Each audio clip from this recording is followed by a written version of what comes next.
જૂનાગઢ જિલ્લામાં માનવ સર્જિત જળ હોનારત સર્જાતા જિલ્લા કલેક્ટરને અપાયું આવેદનપત્ર।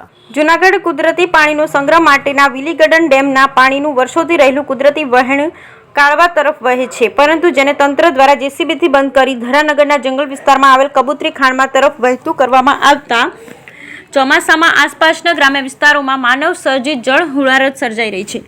મહત્વનું છે કે ખેડૂતોની કિંમતી જમીનનું ધોવાણ થઈ રહ્યું છે અને લાખો રૂપિયાનું નુકસાન ખેડૂતોને ઉઠાવવું પડે તેવી પરિસ્થિતિ સર્જાઈ છે।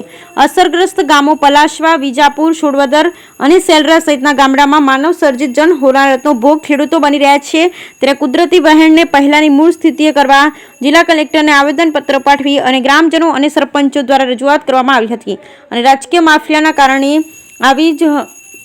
કારણે જ અન્નદાતા એવા ખેડૂતોને મોટી નુકસાની વેઠવા પડતા હોવાના આક્ષેપ પણ કરવામાં આવી રહ્યા છે। બ્યુરો રિપોર્ટ ધનેશ રાંચ સાથે રહીમ કરાવત, વંથલી, સુરત। મારું ગામ પ્લાસવા।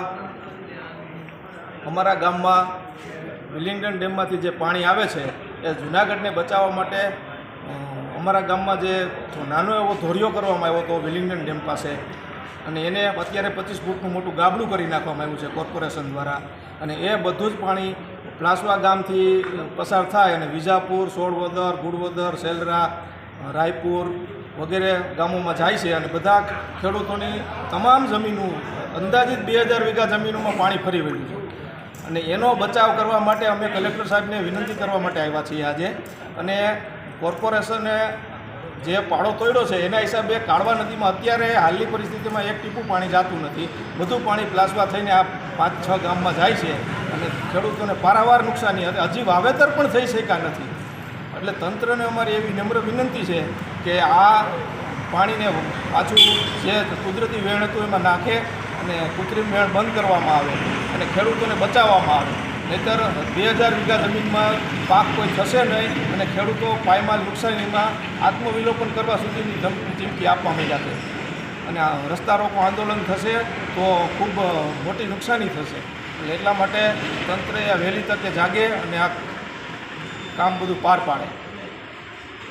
નાગેરા વડોદરના પ્રતિનિધિ તરીકે આજે કલેક્ટર કચેરીએ જે 1 તારીખનો જે વરસાદ પડ્યો છે, ભારે વરસાદ, એમાં જે પ્લાસવાથી માંડીને નીચેના આવતા તમામ ગામો 6-7 ગામોની જે તારાજી સર્જાણી છે એ માનવ સર્જિત કાળવા ઓકડાનું વેણ કુદરતી હતું એ ડાયવર્ટ કરી અને ગામડામાં વાર્યું છે। તો સિટીને બચાવવા માટે ગામડાને જે પાયમાલ થયા છે ને આ તમામ ખેડૂત સાથે, સરપંચો સાથે કલેક્ટર ઓફિસે મળ્યા છીએ, ડીએફઓ સાહેબને મળ્યા છીએ, તો તાત્કાલિક ધોરણે એ વેણ બંધ કરે અથવા આગળના સમયમાં ખેડૂત આત્મવિલોપન પણ કલેક્ટર કચેરી કરશે તો તંત્ર વહેલી તકે આ વેણ બંધ કરી અને ખેડૂતને બચાવે એવી અમારી નમ્ર અરજ છે। આવનારો સમય 2 થી 3 દિવસની મુદત આપી છે, ન આવે તો રસ્તા રોકો આંદોલન, ખેડૂત આત્મવિલોપન, આવા અનેક પગલાં ભરશું। એટલે તાત્કાલિક તંત્રને મારી અરજ છે કે વહેલી તકે આ કુદરતી વેણ બંધ કરી અને જે કુદરતી સ્ત્રોત છે ત્યાં પાછું વળવા વિનંતી।